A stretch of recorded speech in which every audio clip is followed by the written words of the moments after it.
Broadcasting from Studio 300, you're watching Poly Playbook.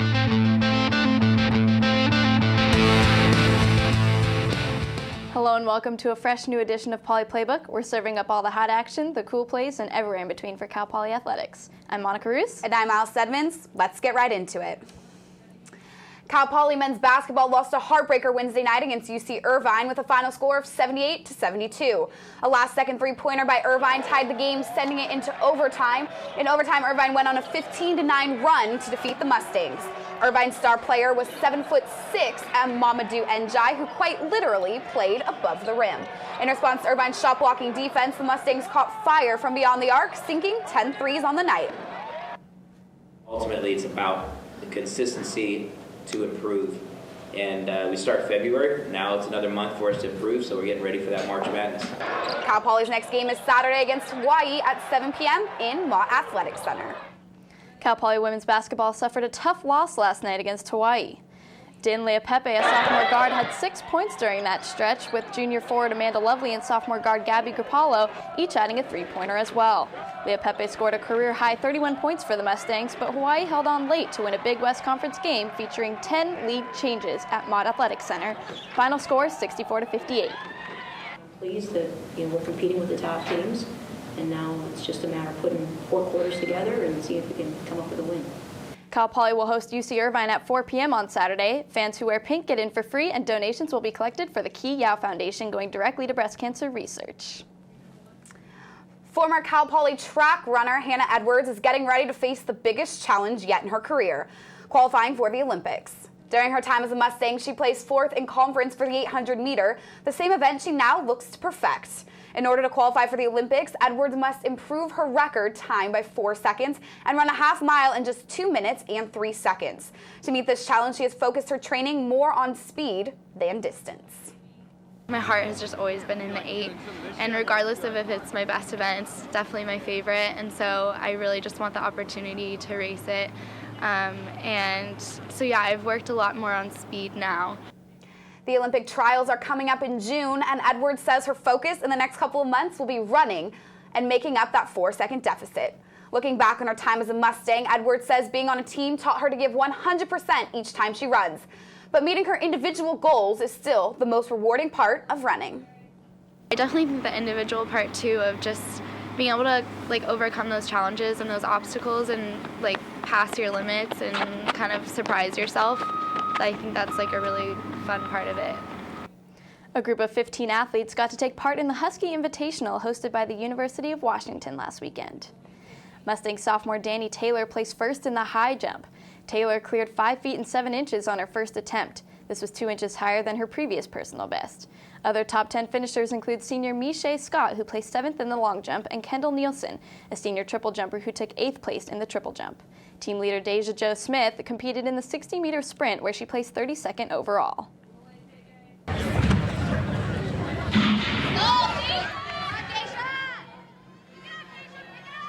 Smith said the team looks forward to finishing strong this indoor season and to keep that momentum going for the outdoor season beginning in March. Speaking for the women, I feel like we can win it all. We have all the pieces, and it's all about just getting there and doing what you need to do and not overthinking it. The meet was the first indoor meet of this season and a great opportunity to prepare them for the outdoor season in March. The girls have one more meet in Seattle coming up in 2 weeks. We want to wish the best of luck to the girls with the remainder of their indoor season. Coming off of its first dual victory of the spring season, 58th ranked Cal Poly men's tennis welcomes St. Mary's Friday, followed by San Diego State on Sunday, February 6th. Leading the way for Cal Poly this season has been junior Corey Pang, who is 3-1 in dual single matches. In doubles, the pairing of Pang and Donovan have won twice from the first position. The Mustangs are 1-3 so far on the season, going into this weekend's matches, which both start at noon. And the wrestling team is coming off a win this week, beating Grand Canyon University 25-12. The Mustangs are now entering a 3 consecutive Pac-12 dual meet at home to finish off their season. Their first meet is against Oregon State this Friday at 7 in MOTT Athletic Center. The Mustangs will also host Arizona State Saturday night at 7:30 p.m. in MOTT Athletic Center. Then Sunday at 1 p.m. the Mustangs take on Boise State in the UU Plaza. And that is all we have right now. We're going to take a quick break, and when we come back, we will have Megan in the studio to talk to us a little bit about men's soccer. I never felt all that special. But in the wake of an earthquake, we can all do something. When donating goods, it's hard to know what's needed. So now it's my turn to help. Aid workers can spend me locally, where I can help save lives. Someone is doing better because of me. Together, we made that happen.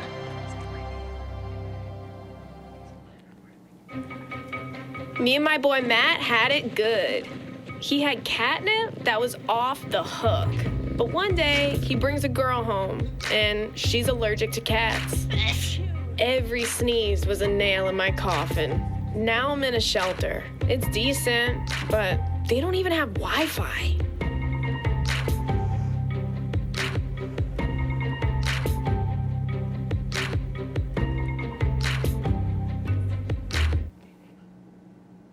Hi, I'm Megan Healy, and it has been so exciting to follow Cal Poly's soccer teams this past season.